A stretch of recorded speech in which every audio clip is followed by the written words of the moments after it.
How's it going, everyone? It's Augie from More Sunshine 1000. Today is December 23rd, 2020, and in this video, we'll focus on the United States snowstorm that's expected to impact a lot of people this Christmas. But before I begin, make sure to subscribe if you like this content, if you like weather-related content, and make sure to turn on post notifications if you want to see more weather-related content. So let's begin by first taking a look at the GFS model. Well, actually, let's take a look at the IR loop because it gives a good idea of where the current state of this low pressure system and how the storm is doing, and it gives a really good detailed sort of way to see how this storm is really doing as of right now. And you could see that the low pressure is revolving. I would say it's around Iowa at this point. There's obviously, it looks sort of like an extra mid-latitude cyclone that you typically see that would move through the United States. However, it's missing one noticeable feature, which is that downward flank or that downward band of precipitation that extends along the cold front of a mid-latitude cyclone, as we're not seeing that at this point, mainly due to the fact that there's just a lot of dry air still located in this region, and plus there isn't a lot of there isn't enough unstable air just yet to really induce a lot of these a lot of thunder shower activity or rain shower activity throughout this area in front of the cold front, because the cold front is still, I would say, right around here, and it's still over relatively dry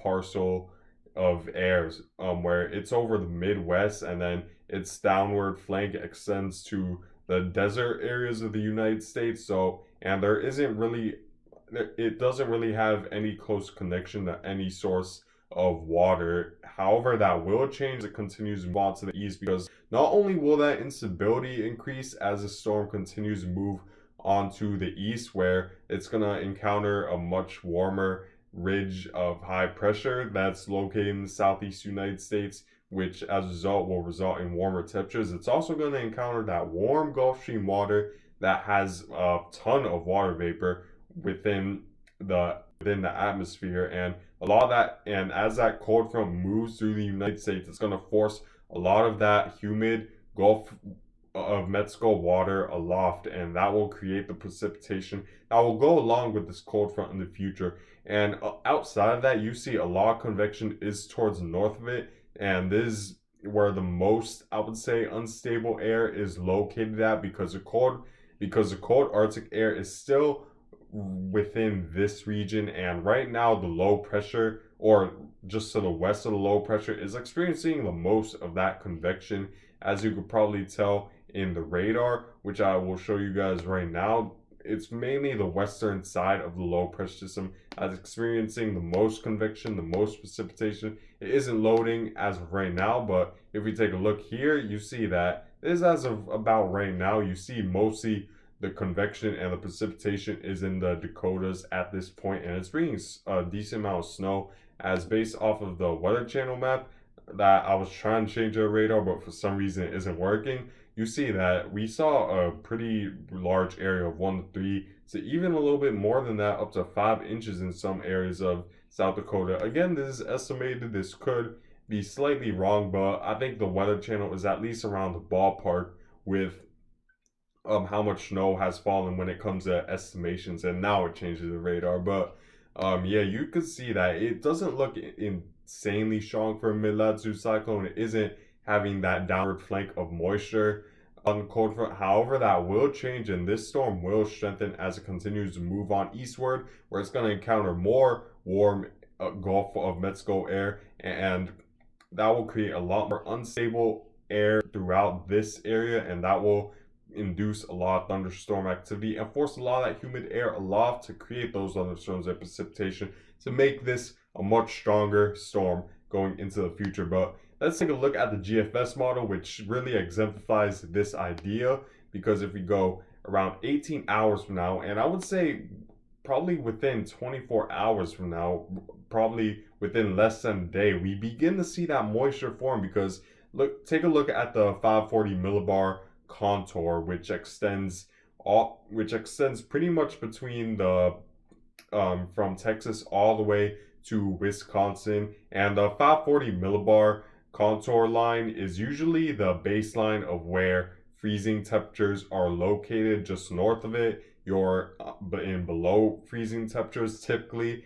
However, just south of it, you're typically over 32-degree Fahrenheit temperatures. So keep that in mind when looking at the 540 millibar contour, because it gives a good idea of where that jet stream dip is and where that cold front is located. And you could see, if we take a look a little bit further back, you see that the 540 millibar contour line is still far from the southeast. It's still relatively far from a lot of the warmer Gulf Stream water, so it doesn't really have a lot of convection to work with or a lot of unstable air to work with to create those thunderstorms. However, that will change as it continues to move on eastward, where we begin to see a heavy bout of rain, and that will become much more potent over the next several days. Going around 2 days from now, you see a pretty large line of thunderstorms extending from the southeast all the way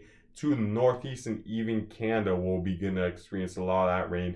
And this rain could be heavy at times throughout the east coast, and this could cause flooding concerns, especially in the northeast, because the northeast is still packed with accumulated snowfall from the last winter storm, which was Winter Storm Gale, just almost pretty much a week ago. Now it seems like a pretty big rain event is going to come through through the eastern half of the United States, more specifically northeast, and that will melt a lot of the snow, which will contribute to potential flooding in some smaller streams and even the bigger rivers, which are probably already a little bit elevated thanks to the melting snow over the past several days. And we saw 40 inches in some areas, so a lot of that snow melt could contribute to some flooding in a lot of these areas. So definitely watch out in the northeast for flooding concerns from this, because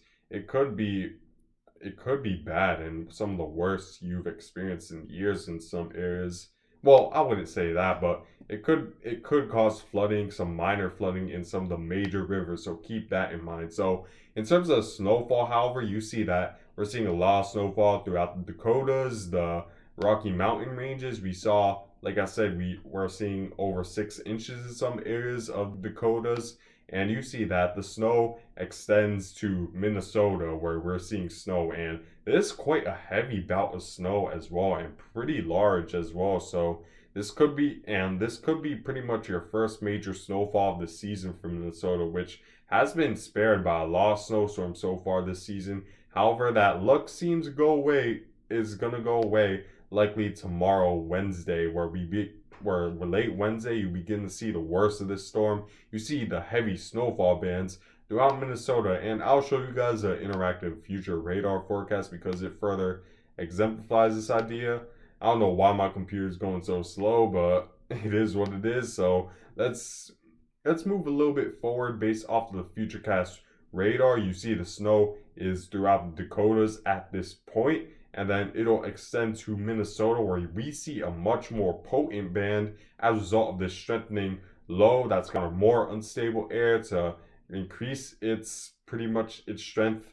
And you see that it's a pretty heavy band of snow, so watch out, because this snowfall band could potentially have snowfall rates of 1 inch per hour through Minnesota. And then moving forward, you see the snow extends further eastward. Minneapolis gets in the snowfall, and then even going as far south as Iowa gets in. And then the snowfall begins to wind down as this mid-latitude cyclone moves a little bit further north, thanks to this ridge that's dominating the eastern half of the United States. However, that snow will come back towards the northeast, because it's going to be one of those rare situations where the moisture will move behind the cold front, and that will change a lot of this rain you see and a lot of this thunderstorm activity into snow. And that snow could be heavy at times, where we're seeing snowfall rates, I would assume, at 1 to 2 inches per hour. So it's definitely not something to mess around with if you're in the East Coast. And